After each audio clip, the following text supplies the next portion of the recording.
Hi everyone, welcome to another session by Civils 360 IAS Academy. നമ്മൾ ജോഗ്രഫിയിൽ ഓരോ topics ആയിട്ട് discuss ചെയ്തുകൊണ്ടിരിക്കുകയായിരുന്നു. അടുത്ത നമ്മൾ ഡിസ്കസ് ചെയ്യാൻ പറ്റുന്ന ടോപ്പിക്കാണ് ഹീറ്റ് ബഡ്ജറ്റ് എന്ന് പറയുന്നത്. നമ്മൾ അറ്റ്മോസ്ഫിയർ ക്ലൈമറ്റോളജിയിൽ അറ്റ്മോസ്ഫിയർ എന്ന് പറയുന്ന ബേസിക് ടോപ്പിക് നമ്മൾ ഡിസ്കസ് ചെയ്തു. അതേപോലെ തന്നെ കുറച്ചും കൂടി ബേസിക് ആയിട്ടുള്ള കാര്യങ്ങൾ പറഞ്ഞിട്ട് നമുക്ക് ഹീറ്റ് ബഡ്ജറ്റ് എന്താണെന്ന് നോക്കാം. അപ്പോൾ ഹീറ്റ് ബഡ്ജറ്റ് പറയുന്നതിന് മുന്നേ നമ്മൾ അറിയേണ്ട ഒരു ടേം ആണ് ഇൻസുലേഷൻ എന്ന് പറയുന്നത്. ഇൻസുലേഷൻ എന്താണെന്ന് പറഞ്ഞു കഴിഞ്ഞാൽ ആ വേർഡിൽ തന്നെ ഉണ്ട് ഇൻസുലേഷൻ എന്താണെന്നുള്ളത്. It is incoming solar radiation.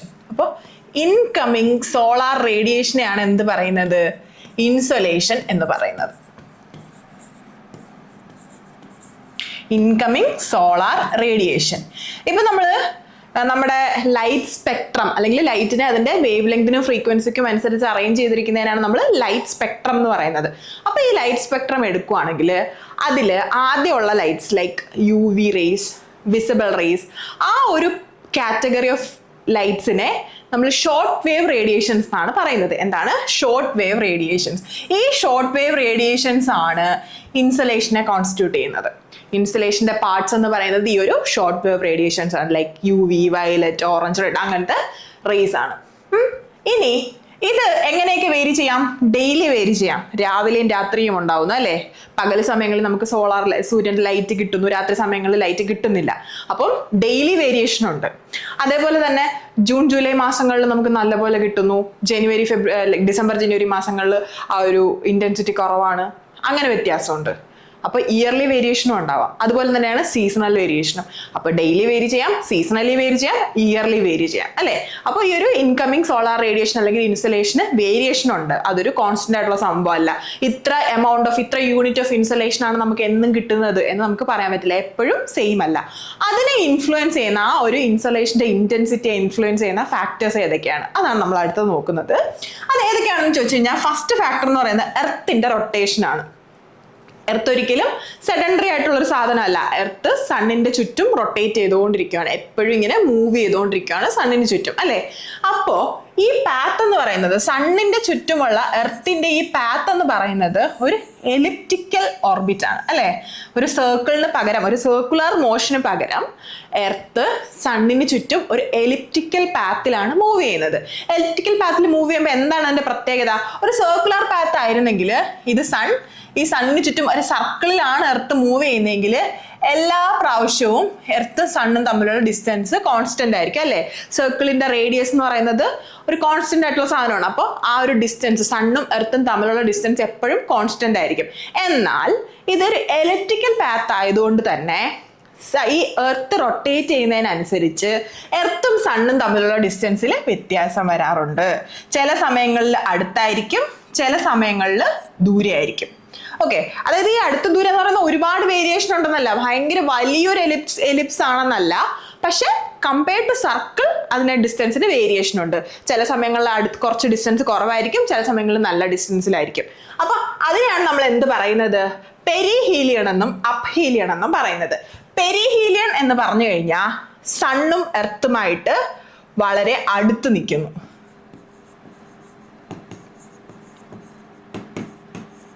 അപ്ഹീലിയൺ എന്ന് പറഞ്ഞു കഴിഞ്ഞാൽ അവര് തമ്മിൽ ഒരു ഡിസ്റ്റൻസ് ഉണ്ട്, ഡിസ്റ്റൻസ് കുറച്ച് കൂടുതലാണ്. അതാണ് പെരിഹീലിയണും അപ്ഹീലിയണും എന്ന് പറയുന്നത്. അപ്പോൾ ഈ ഒരു പൊസിഷനനുസരിച്ചും സണ്ണും എർത്തും തമ്മിലുള്ള റിലേറ്റീവ് ഡിസ്റ്റൻസിനനുസരിച്ചും വരുന്ന ഇൻസുലേഷന്റെ ഇന്റൻസിറ്റിയിൽ വ്യത്യാസം വരാൻ സാധ്യതയുണ്ട്. അടുത്ത ഫാക്ടർ എന്ന് പറയുന്നത് എർത്തിന്റെ ആക്സിസിന്റെ ടിൽറ്റ് ആണ്. അതായത് എർത്ത് സണ്ണിനെ റൊട്ടേറ്റ് ചെയ്യുന്ന ഇങ്ങനെ ഒരേപോലെ നിന്നിട്ട് ഒരു പാരലൽ ആയിട്ടുള്ള സംഭവം അല്ല. എർത്ത് ഒന്ന് ചരിഞ്ഞ് നിന്നിട്ടാണ് റൊട്ടേറ്റ് ചെയ്യുന്നത്. അങ്ങനത്തെ ചരിവ് കാരണമാണ് എന്തുണ്ടാവുന്നത്?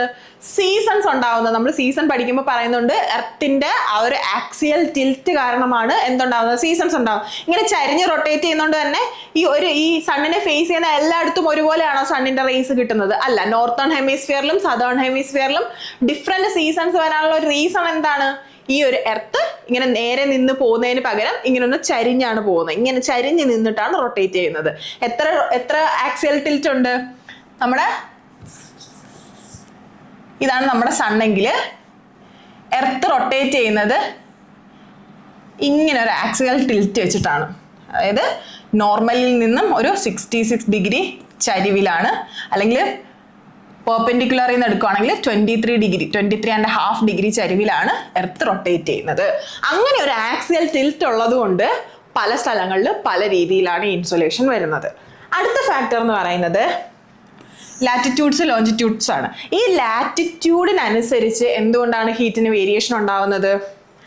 എർത്ത് നോക്കുവാണെങ്കിൽ എർത്ത് ഒരു സർക്കിൾ ആണ് അല്ലേ? അപ്പോ സൺ ഇവിടെ നിൽക്കുവാണ്, സണ്ണിൽ നിന്ന് ലൈറ്റ് വരുന്നുണ്ട്. Equator region, Tropics region, then Arctic Antarctic region, polar region. ഇപ്പൊ നോക്കുവാണെങ്കിൽ നമ്മൾ എർത്തിന്റെ ടിൽറ്റ് വിട്ടേക്ക്, എർത്ത് ടിൽറ്റ് ഇല്ലാതെ തന്നെ നിൽക്കുവാണെങ്കിൽ കൂടെ ഓരോ ലാറ്റിറ്റ്യൂഡിനനുസരിച്ചും ഈ ഇൻസുലേഷൻ ഫോളോ ചെയ്യുന്നതിൽ വ്യത്യാസം ഉണ്ടാകാം അല്ലേ? അപ്പൊ ടിൽറ്റും കൂടെ ഉള്ളപ്പോൾ ആലോചിച്ച് നോക്കിയേ, ടിൽറ്റ് ഉണ്ടെങ്കിൽ ഇങ്ങനെ വേർട്ടിക്കലായിട്ട് നിൽക്കുന്നതിന് പകരം ഒന്ന് ചരിഞ്ഞ് നിൽക്കും. അപ്പോൾ ഇക്വേറ്ററിൽ ദെൻ ഈ ട്രോപ്പിക്സിലോട്ട് വരും തോറും അതിന്റെ ഇൻക്ലിനേഷൻ കൂടിക്കൂടി വരും അല്ലേ? അപ്പോൾ എർത്തിന്റെ ടിൽറ്റും അതേപോലെ തന്നെ എർത്തിന്റെ ലാറ്റിറ്റ്യൂഡിനൽ വേരിയേഷൻ അനുസരിച്ചും എന്ത് ചെയ്യും? സണ്ണിൽ നിന്നുള്ള ഇൻസുലേഷന് ഡിഫറൻസ് ഉണ്ടാവും. അടുത്തത് എന്താണെന്ന് വെച്ച് കഴിഞ്ഞാൽ നമ്മുടെ അറ്റ്മോസ്ഫിയർ എന്ന് പറയുന്നത് അല്ലെങ്കിൽ നമ്മുടെ എർത്തിന്റെ സർഫസ് എന്ന് പറയുന്നത് പ്ലെയിൻ ആയിട്ടുള്ള ഒരു സംഭവമല്ല. അതിനകത്ത് ഒരുപാട് ഫാക്ടേഴ്സ്, ഒരുപാട് പാർട്ടിക്കിൾസ് ഉണ്ട്, ഒരുപാട് ക്ലൗഡ്സ് ഉണ്ട്, വാട്ടർ വേപ്പർ ഉണ്ട്, അങ്ങനെ ഒരുപാട് സാധനങ്ങൾ നമ്മുടെ എർത്തിന്റെ അറ്റ്മോസ്ഫിയറിലും എർത്തിന്റെ സർഫസിലായിട്ടുണ്ട്. അപ്പൊ ഈ പാർട്ടിക്കിൾസ് ഒക്കെ എന്ത് ചെയ്യും എന്ന് വെച്ച് കഴിഞ്ഞാൽ ഈ വരുന്ന സോളാർ റേഡിയേഷനെ റിഫ്ലക്ട് ചെയ്ത് തിരിച്ചുവിടും. അങ്ങനെ ഒരു കഴിവ് നമ്മുടെ എർത്ത് സർഫസിലും അറ്റ്മോസ്ഫിയറിലും ഒക്കെ ഉള്ള പാർട്ടിക്കിൾസിനുണ്ട്. അതിനനുസരിച്ചും നമ്മുടെ എർത്തിലേക്ക് വരുന്ന സോളാർ റേഡിയേഷന്റെ അളവിൽ വ്യത്യാസം വരും. അവിടെ നമ്മൾ മെയിൻ ആയിട്ട് ഫോക്കസ് ചെയ്യേണ്ട ഫാക്ടർ ക്ലൗഡ് ആണ്. ക്ലൗഡിന്റെ ഇൻഫ്ലുവൻസ് എങ്ങനെയാണെന്നുള്ളത് നമുക്ക് പറയാം. അതുപോലെ തന്നെ പൊല്യൂട്ടൻസ്, ചില പൊല്യൂട്ടൻസ് ഇതിനെ കടത്തിവിടും, ചിലതിനെ ബ്ലോക്ക് ചെയ്യും. അങ്ങനെ ഒരുപാട് അറ്റ്മോസ്ഫിയറിക് ആൻഡ് എർത്ത് സർഫസിലുള്ള ഫാക്ടേഴ്സ് കാരണമാണ് എന്ത് ചെയ്യുന്നതിനൊരു റിഫ്ലക്റ്റിവിറ്റി വരും. വരുന്ന ഇൻസുലേഷനെ റിഫ്ലക്ട് ചെയ്ത് തിരിച്ചുവിടാനുള്ള കഴിവുണ്ട്. അതിന് നമ്മൾ പറയുന്ന പേരാണ് ആൽബെഡോ എന്ന്. ആൽബെഡോ എന്ന് പറഞ്ഞാൽ നത്തിങ് ബട്ട് എർത്തിന്റെ റിഫ്ലക്റ്റിവിറ്റിയാണ്.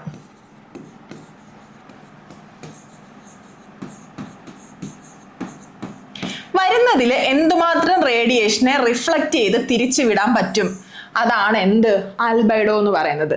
ഒരു 100% വരുന്നത് ഒരു 100 യൂണിറ്റ് ഇൻസുലേഷൻ ആണ് അല്ലെങ്കിൽ ഇൻകമിങ് സോളാർ റേഡിയേഷൻ ആണെങ്കിൽ അതിൽ എത്ര എണ്ണം നമ്മുടെ എർത്തിന്റെ സർഫസിലും അറ്റ്മോസ്ഫിയറിലും ഒക്കെ തട്ടി തിരിച്ചു പോകുന്നു, അതാണ് ആൽബെഡോ എന്ന് പറയുന്നത്. ഇനി ഡിഫറെന്റ് സർഫസസിന്റെ ആൽബെഡോ നോക്കുവാണെങ്കിൽ ഇങ്ങനെ ആലോചിച്ച് വെച്ചാൽ മതി.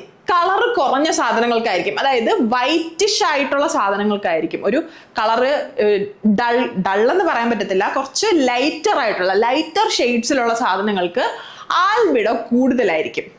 എന്നാൽ ഡാർക്കർ ഷെയ്ഡിലുള്ള സാധനങ്ങൾക്ക് ആൽബിഡോ കുറവായിരിക്കും. ഇങ്ങനെ ആലോചിച്ച് നോക്കിയാൽ മതി. നമ്മളിപ്പോൾ ഒരു ബ്ലാക്ക് ഡ്രസ്സ് ഇട്ടുകൊണ്ട് ചൂടത്തിറങ്ങിക്കഴിഞ്ഞാൽ നമുക്ക് ഭയങ്കരമായിട്ട് ചൂടെടുക്കും അല്ലേ? വൈറ്റ് ഡ്രസ്സിന് കുറവായിരിക്കും, കമ്പാരിറ്റീവ്ലി കുറവായിരിക്കും എന്നാണ്. വൈറ്റ് ഡ്രസ്സിന് കമ്പാരിറ്റീവ്ലി കുറവായിരിക്കും. അതേപക്ഷെ ഒരു ബ്ലാക്ക് ഡ്രസ്സ് ഇട്ടാൽ നമുക്ക് ചൂട് ഭയങ്കര കൂടുതലായിട്ട് അനുഭവപ്പെടും. അപ്പൊ അത് തന്നെയാണ് കാരണം. ബ്ലാക്ക് എന്ന് പറഞ്ഞു കഴിഞ്ഞാൽ കൂടുതൽ അബ്സോർബ് ചെയ്യാനാണ് നോക്കുന്നത്. Darker shades, darker colours, black പോലത്തെ അല്ലെങ്കിൽ ഡാർക്ക് ഗ്രീൻ, ബ്ലൂ അങ്ങനത്തെ ഡാർക്കർ കളേഴ്സ് എന്ത് ചെയ്യും?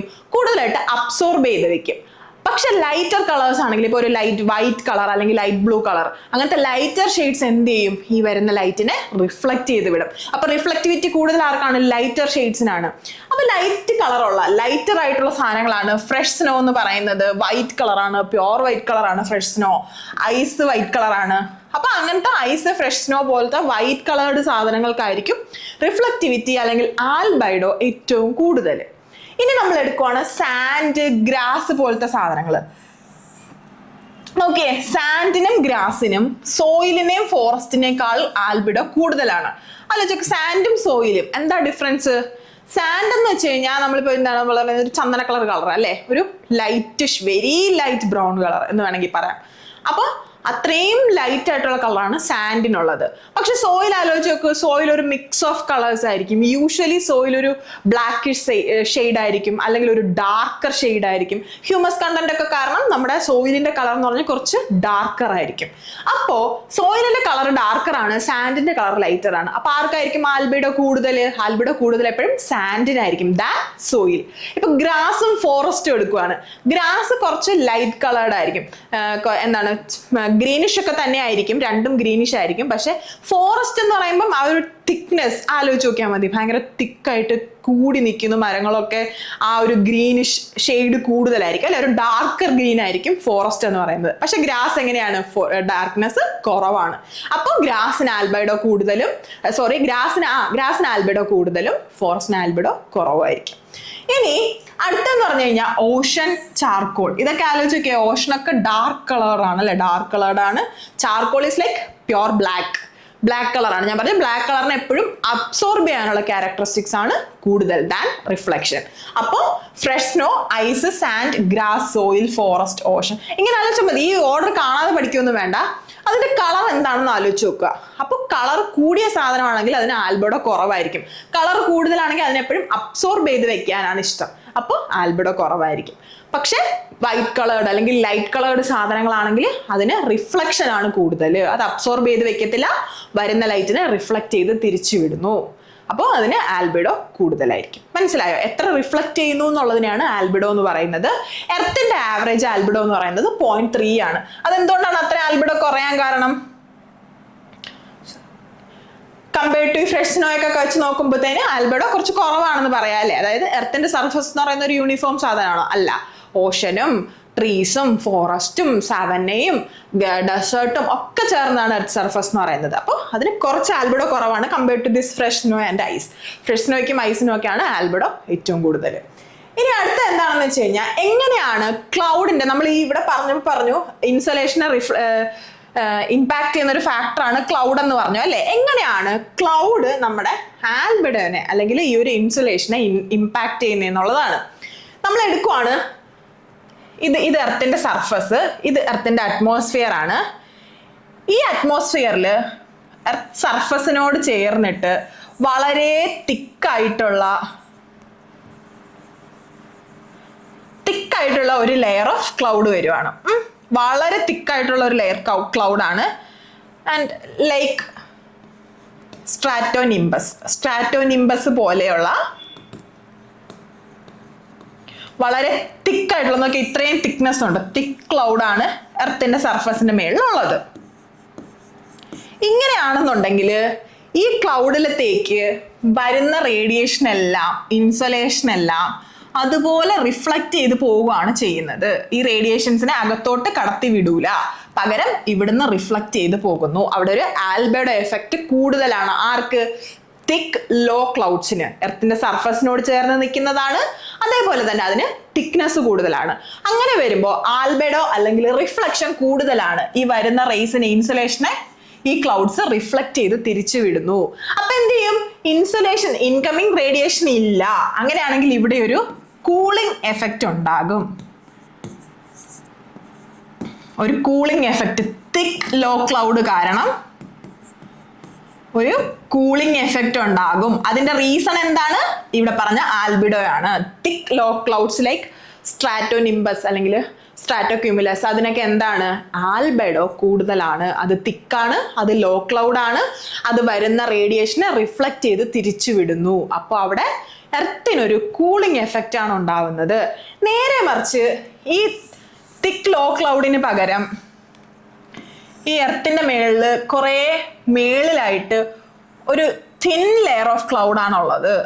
ഒരു തിൻ ലെയർ ഓഫ് ക്ലൗഡ് ആണെങ്കിൽ എന്ത് പറ്റും എന്ന് വെച്ച് കഴിഞ്ഞാൽ, ലൈക്ക് സിറസ് ക്ലൗഡ് പോലെ ഒരു തിൻ ലെയർ ഓഫ് ക്ലൗഡ് ആണ്. ചില നല്ല വെയിലുള്ള ദിവസങ്ങളിലൊക്കെ നോക്കിക്കഴിഞ്ഞാൽ ചെറിയൊരു എന്തോ ഒരു പാട പോലെ ആകാശത്ത് നമുക്ക് കാണാൻ പറ്റും, സിറസ് ക്ലൗഡ്സ് അല്ലേ. അപ്പൊ ഈ സിറസ് ക്ലൗഡ്സ് എന്ന് വെച്ചാൽ തിൻ ക്ലൗഡ്സ് ആണ്, അത് വളരെ ഹൈറ്റിലാണ് നിൽക്കുന്നത്. ഇത് ഹൈ ക്ലൗഡ്സ് ആണ് ആൻഡ് ഓൾസോ തിൻ ക്ലൗഡ്സ് ആണ്. അപ്പൊ തിൻ ക്ലൗഡ്സ് വളരെ ഹൈറ്റ് നിൽക്കുമ്പം എന്താ പറ്റുന്നതെന്ന് വെച്ച് കഴിഞ്ഞാൽ, ഇത് ഈ വരുന്ന റേഡിയേഷനൊക്കെ കടത്തിവിടും. അത് കൂടാതെ ഇവിടുന്ന് എർത്തിന്റെ സർഫസിൽ വന്നിട്ട് എർത്ത് എമിറ്റ് ചെയ്യുന്ന കുറച്ച് റേഡിയേഷൻസ് ഉണ്ട്. അതിനാണ് നമ്മൾ ടെറസ്ട്രിയൽ റേഡിയേഷൻസ് എന്ന് പറയുന്നത്.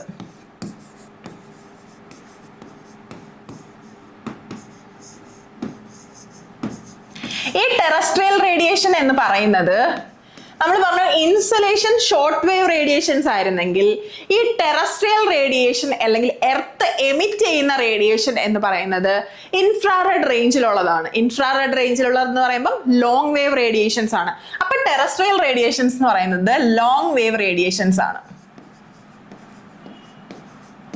അപ്പോൾ എർത്ത് തിരിച്ചെന്ത് ചെയ്യും? ഇവിടുന്ന് വരുന്ന ഈ സോളാർ റേഡിയേഷൻസിനെ അബ്സോർബ് ചെയ്തിട്ട് അവർ ടെറസ്ട്രിയൽ റേഡിയേഷൻസിനെ എമിറ്റ് ചെയ്യും അല്ലെ. ഈ പോകുന്ന ഈ ഒരു ടെറസ്ട്രിയൽ റേഡിയേഷൻസിനെ ബ്ലോക്ക് ചെയ്ത് നിർത്താനുള്ള കഴിവ് ഈ ഒരു തിൻ ഹൈ ക്ലൗഡ്സിനുണ്ട്. അപ്പോൾ വന്ന ഇൻസുലേഷനെ എല്ലാം കടത്തിവിട്ടു.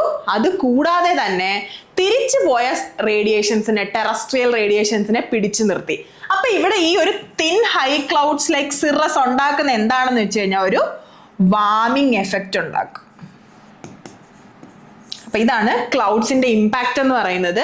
എങ്ങനെയാണ് ക്ലൗഡ്സ് നമ്മുടെ ടെമ്പറേച്ചറിനെ കൺട്രോൾ ചെയ്യുന്നത്, അല്ലെങ്കിൽ നമ്മുടെ എർത്തിന്റെ ടെമ്പറേച്ചറിനെ കൺട്രോൾ ചെയ്യുന്നത്, അല്ലെങ്കിൽ എങ്ങനെയാണ് ഇൻസുലേഷനെയും ടെറസ്ട്രിയൽ റേഡിയേഷൻസിനെയും അഫക്ട് ചെയ്യുന്നത് എന്നുള്ളതാണ്. അപ്പൊ തിക്ക് ക്ലൗഡ്സ് ആണെങ്കിൽ എന്ത് ചെയ്യും? ഈ വരുന്ന റേഡിയേഷൻസിനെ തന്നെ റിഫ്ലക്ട് ചെയ്ത് തിരിച്ചു വിട്ടു. അപ്പൊ പിന്നെ ഇങ്ങോട്ട് റേഡിയേഷൻസ് ഒന്നുമില്ല, ഇല്ലാന്നല്ല, പക്ഷെ കുറവായിരിക്കും. അപ്പൊ എന്ത് ചെയ്യും? കൂളിംഗ് എഫക്റ്റ് ഉണ്ടാവും. പക്ഷെ തിൻ ക്ലൗഡ്സ് ആണെങ്കിൽ ഈ വന്ന റേഡിയേഷൻസ് എല്ലാം ഇങ്ങനെ വന്നു എന്ന് മാത്രമല്ല, എർത്തിൽ നിന്ന് തിരിച്ചു പോയ റേഡിയേഷൻസിനെ ബ്ലോക്ക് ചെയ്ത് നിർത്തി. അപ്പൊ ഇവിടെ റേഡിയേഷൻസ് കൂടുതലാണ്, എന്ത് ചെയ്യും? ഹീറ്റിംഗ് ഉണ്ടാവും, അല്ലെങ്കിൽ വാർമിംഗ് ഉണ്ടാവും. അതാണ് ക്ലൗഡിന്റെ ഇമ്പാക്ട് എന്ന് പറയുന്നത്. അപ്പൊ ആൽബിഡോ എന്ന് വെച്ച് കഴിഞ്ഞാൽ എന്തുമാത്രം റിഫ്ലക്ട് ചെയ്യാൻ പറ്റുന്നു. ലൈറ്റർ സർഫസ് ആണ് കൂടുതൽ റിഫ്ലക്ട് ചെയ്യുന്നത്, ഡാർക്കർ സർഫസ് ആണെങ്കിൽ അബ്സോർബ് ചെയ്യാണ് ചെയ്യുന്നത്. ഇതാണ് ആൽബിഡോ എന്ന് പറയുന്ന കൺസെപ്റ്റ്. അടുത്തതാണ് നമ്മുടെ ഹീറ്റിന്റെ അല്ലെങ്കിൽ ടെമ്പറേച്ചറിന്റെ ഇൻസുലേഷന്റെ സ്പേഷ്യൽ ഡിസ്ട്രിബ്യൂഷൻ എങ്ങനെയാണെന്നുള്ളത്. നേരത്തെ നമ്മൾ ഫാക്ടേഴ്സ് പറഞ്ഞപ്പോൾ പറഞ്ഞു ടിൽറ്റ് ഈ ഒരു ഇൻസുലേഷനെ അല്ലെങ്കിൽ ഇൻകമിങ് റേഡിയേഷനെ അഫക്റ്റ് ചെയ്യുന്നുണ്ട്. അതേപോലെ തന്നെ എർത്തിന്റെ റൊട്ടേഷൻ അഫക്റ്റ് ചെയ്യുന്നുണ്ട്. ഈ ഫാക്ടേഴ്സ് ഒക്കെ തന്നെ ഈ ഒരു ഇൻസുലേഷന്റെ ഡിസ്ട്രിബ്യൂഷനെയും അഫക്റ്റ് ചെയ്യുന്നുണ്ട്. നോക്കുവാണെങ്കിൽ നമ്മുടെ ശരിക്കും എന്താണ്, എർത്ത് ഇങ്ങനെ നേരെയാണ് നിൽക്കുന്നതെങ്കിൽ ഈ ഒരു സെന്റർ പോർഷനിലാണ് കൂടുതലായിട്ട് ഇൻസുലേഷൻ വരേണ്ടത്. പക്ഷെ നമ്മൾ എന്ത് പറഞ്ഞു? എർത്തിനൊരു ടിൽറ്റ് ഉണ്ട്. എർത്തിന് ടിൽറ്റ് ഉണ്ടെങ്കിൽ എങ്ങോട്ടായിരിക്കും? ഈ ഒരു ട്രോപ്പിക്കൽ റീജിയണിലോട്ടായിരിക്കും മോസ്റ്റ്ലി ഈ ഒരു ഇൻസുലേഷൻ കോൺസെൻട്രേറ്റ് ചെയ്യപ്പെടുന്നത്. അപ്പൊ ട്രോപ്പിക്സിലാണ് കൂടുതലായിട്ട് ഇൻസുലേഷൻ ഉള്ളത്. അതാണ് നമ്മുടെ ഫസ്റ്റ് പോയിന്റ്. എർത്ത് വേർട്ടിക്കലായിട്ടായിരുന്നു നിന്നെങ്കിൽ നേരെ സണ്ണിൽ നിന്ന് വരുന്ന റേസ് കൂടുതൽ വീഴേണ്ടത് ഇക്വേറ്ററിലാണ്. പക്ഷെ ഒരു ടിൽറ്റ് ഉള്ളത് കൊണ്ട് തന്നെ ഈ ഒരു ട്രോപ്പിക്കൽ റീജിയണിലായിരിക്കും കൂടുതലായിട്ട് ഇൻസുലേഷൻസ് അല്ലെങ്കിൽ ഇൻകമിങ് സോളാർ റേഡിയേഷൻസ് വന്ന് പതിക്കുന്നത്. അപ്പൊ ട്രോപ്പിക്സിലാണ് കൂടുതൽ ഇൻസുലേഷൻ ഉള്ളതെന്നുള്ളതാണ് നമ്മുടെ മെയിൻ പോയിന്റ്. അത് കഴിഞ്ഞു കഴിഞ്ഞാൽ പിന്നെ കൂടുതൽ വരുന്നത് സബ് ട്രോപ്പിക്കൽ ഡെസേർട്ട് റീജിയൻസിലാണ്. നോക്കിയേ, റേഡിയേഷൻസ് കുറച്ചും കൂടെ കുത്തനെ വന്ന് പതിക്കുന്നത് ഈ ഒരു 30 ഡിഗ്രി നോർത്തിന് ചേർന്ന റീജിയണിലാണ്. അതാണ് സബ് ട്രോപ്പിക്കൽ ഡെസേർട്സിന്റെ റീജിയൻ എന്ന് പറയുന്നത്. ഈ ഒരു റീജിയണിലായിരിക്കും കൂടുതലായിട്ട് സൺലൈറ്റ് മോർ ഡയറക്റ്റ് ആയിട്ട് വന്ന് പതിക്കുന്നത്. ഇക്വേറ്ററിൽ കുറവാണ്, അതിനേക്കാളും ട്രോപ്പിക്കൽ സബ് ട്രോപ്പിക്കൽ റീജിയണിലായിരിക്കും ഇൻസുലേഷൻ കൂടുതലായിട്ടുള്ളത്. ഇനി അടുത്ത് എന്താണെന്ന് വെച്ച് കഴിഞ്ഞാൽ, ഇപ്പൊ നമ്മൾ നോക്കുവാണെങ്കിൽ നമ്മുടെ എർത്തിൽ ഈ ഒരു സീയുടെ റീജിയൻ ഉണ്ടല്ലോ, ഈ സീയുടെ റീജിയന്റെ പ്രത്യേകത എന്തായിരിക്കും? ഇവിടെ എപ്പോഴും ഹ്യൂമിഡിറ്റി അല്ലെങ്കിൽ വാട്ടർ വേപ്പർ ഉണ്ടായിരിക്കും. വാട്ടർ വേപ്പർ ഉണ്ടെങ്കിൽ അത് കണ്ടൻസ് ചെയ്ത് എന്താകും? ക്ലൗഡ്സ് ആകും അല്ലേ. ഈ ഒരു ക്ലൗഡ് കവർ ഈ ഒരു ഓഷന്റെ മേളിൽ ഉള്ളത് കൊണ്ട് തന്നെ ഇവിടെ കമ്പാരിറ്റീവ്ലി ഇൻസുലേഷൻ കുറവായിരിക്കും കമ്പയർഡ് ടു കോണ്ടിനെന്റ്. കോണ്ടിനെന്റിന്റെ ഏരിയയിൽ എന്താണ്? ഈ ഒരു ക്ലൗഡ് കവറിന്റെ ഇൻഫ്ലുവൻസ് കുറവാണ്. അപ്പൊ കോണ്ടിനെന്റിന്റെ ഏരിയയിലും കൂടുതലായിരിക്കും. അപ്പൊ നമ്മൾ എവിടെയൊക്കെ പറഞ്ഞു? ട്രോപ്പിക്കലാണ് ഇക്വേറ്ററിനേക്കാൾ കൂടുതൽ. അതേപോലെ തന്നെ സബ് ട്രോപ്പിക്കൽ ഡെസേർട്ട് റീജിയണിലും ഇൻസുലേഷൻ കൂടുതലാണ്. പിന്നെ പറഞ്ഞത് എന്താണ്? കോണ്ടിനെന്റൽ റീജിയണിൽ, നമ്മുടെ ഓഷ്യാനിക് റീജിയണിൽ ഒരു ക്ലൗഡിന്റെ ഇൻഫ്ലുവൻസ് ഉള്ളത് കൊണ്ട് തന്നെ കോണ്ടിനെന്റൽ റീജിയണിൽ ഈ ഒരു ഇൻസുലേഷൻ കൂടുതലായിരിക്കും. പിന്നെ നമ്മൾ പോളും ഇക്വേറ്ററുമായിട്ട് കമ്പയർ ചെയ്യുകയാണെങ്കിൽ പോളിൽ വളരെ സ്ലാൻഡിങ് ആയിട്ടായിരിക്കും എന്ത് വരുന്നത്? ഇൻസുലേഷൻ വരുന്നത് അല്ലെ, കമ്പയർഡ് ടു ഇക്വേറ്റർ. അപ്പോൾ ഇക്വേറ്ററിൽ പോളിനേക്കാൾ 5 ടൈംസ് ഇൻസുലേഷൻ ഉണ്ടാകാം. ഇതൊക്കെ വേണമെങ്കിൽ നമുക്കൊരു സ്റ്റേറ്റ്മെന്റ് ആയിട്ട് വരാം. അതുകൊണ്ടാണ് ഇങ്ങനെ തന്നെ എടുത്ത് പറയുന്നത്. ഇക്വേറ്ററിൽ പോളിനെ അപേക്ഷിച്ച് നോക്കുമ്പോൾ 5 ടൈംസ് ഇൻസുലേഷൻ ഉണ്ടാവാൻ സാധ്യതയുണ്ട്. ട്രോപ്പിക്കലാണ് കൂടുതൽ, സബ് ട്രോപ്പിക്കൽ ഡെസേർട്സിലും കൂടുതലാണ്, അതേപോലെ തന്നെ കോണ്ടിനെന്റ്സിന്റെ മേളിലാണ് കൂടുതൽ. ഇക്വേറ്ററിൽ പോളിനെ കമ്പയർ ചെയ്യുമ്പോൾ 5 ടൈംസ് മോർ ഇൻസുലേഷൻ ഉണ്ടാവാറുണ്ട്. ഇനി അടുത്തത് നമ്മുടെ എർത്തിന്റെ ഹീറ്റിംഗ് ആൻഡ് കൂളിംഗ് മെക്കാനിസംസ് ആണ്. അതായത് ഏതൊക്കെ പ്രോസസ്സ് വഴിയാണ് എർത്ത് ഹീറ്റ് ആവുന്നതും കൂൾ ആവുന്നതും എന്നുള്ളതാണ് നമ്മൾ അടുത്തത് നോക്കുന്നത്. മെയിനായിട്ടും 4 പ്രോസസ്സ് ഉണ്ട്.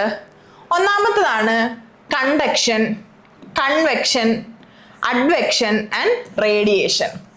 ഇത് 4ഉമാണ് നമ്മുടെ എർത്തിൻ്റെ വാർമിംഗ് ആൻഡ് കൂളിംഗ് പ്രോസസ്സ് എന്ന് പറയുന്നത്. ഇതിൽ കണ്ടക്ഷൻ എല്ലാവർക്കും അറിയായിരിക്കും.